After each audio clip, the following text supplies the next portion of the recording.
Bonjour à toutes et à tous. Moi, c'est votre dévoué, le docteur Senayi Aksoy d'Istanbul. Mes amis, j'ai plus de 30 ans d'expérience dans le domaine de la fertilité. Comme vous pouvez l'imaginer, j'ai vécu des moments aussi excitants qui rivalisent avec un match de foot en finale de la Coupe du Monde, des moments de joie pure et d'autres où on se sent aussi vide que la poche d'un jean après une lessive. Soyons réalistes.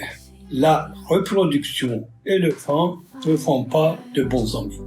C'est l'un des domaines qui nous interpelle le plus et pour lequel la science n'a pas encore trouvé de réponse satisfaisante. Après 43 ans, vos chances de devenir parent avec les traitements conventionnels sont aussi faibles que de voir un chat jouer du violon.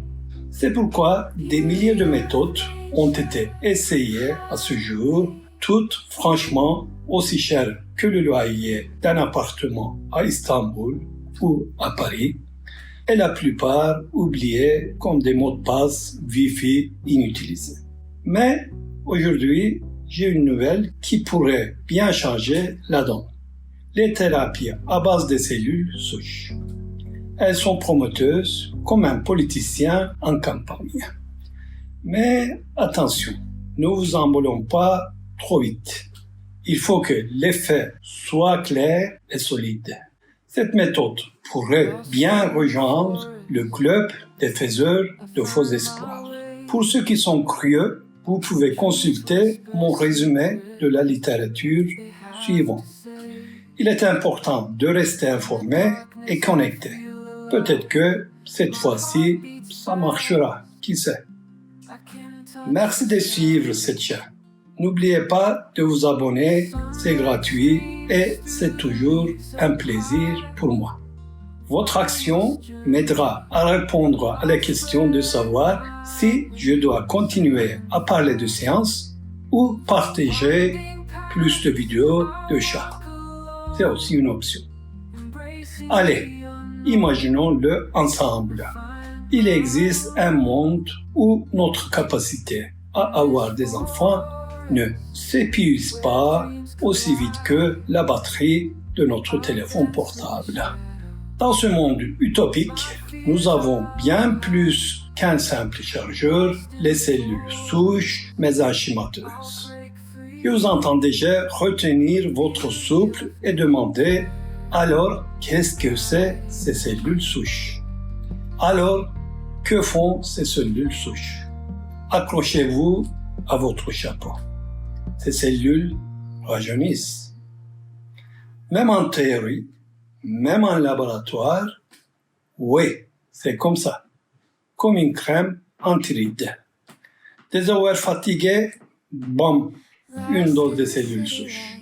Votre énergie est au plus bas, bam, les cellules souches à la repousse. Et lors de ce festival de rajeunissement, peut-être, juste peut-être, un bébé pourrait enfin décider de regarder. Je me demande si l'herbe est plus verte ici. Intéressant, n'est-ce pas? Bienvenue dans le monde merveilleux des cellules souches. Les saveurs de notre temps, presque comme une batterie portable pour votre corps. Alors, pourquoi se contenter de les protéger? Pour ceux qui luttent contre l'infertilité, les cellules souches offrent la promesse d'une revitalisation. Ces cellules renouvellent la capacité de reproduction qui est usée par des facteurs tels que les traitements médicaux comme chimiothérapie ou radiothérapie ou tout simplement par l'âge, comme une sorte de projet de restauration. Cette touche magique des cellules souches redonne vie au rêve de nombreuses personnes de devenir parents. Chers amis, la fertilité, c'est comme le fromage et sa date de péremption. Elle ne s'améliore pas avec le temps. Mais la thérapie par cellules souches prétend protéger, renouveler vos ovaires, préparer vos cafés du matin. Non, pardon, ça non.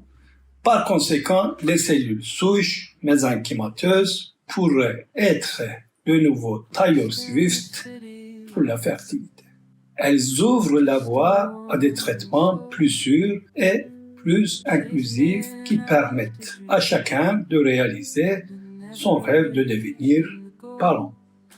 Mais, c'est toujours ce fameux mais. Il ne faut pas oublier, les amis, la médecine de la reproduction est peut-être le seul domaine dans lequel des thérapies expérimentales ont été testées sur des personnes réelles, sur vous, avant que des preuves suffisantes ne soient disponibles.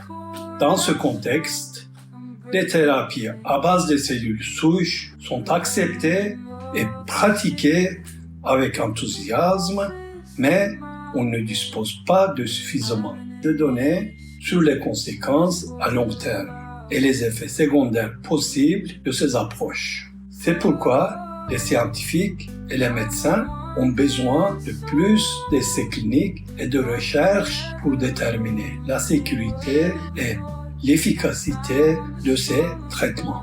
Après tout, chaque nouveau potentiel de traitement comporte des risques qu'il convient d'examiner attentivement.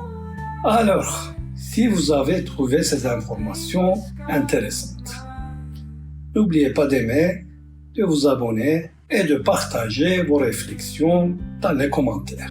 Merci d'avoir été des nôtres aujourd'hui et rendez-vous pour la prochaine aventure scientifique ou peut-être une vidéo de chat. Qui sait? Allez, au revoir.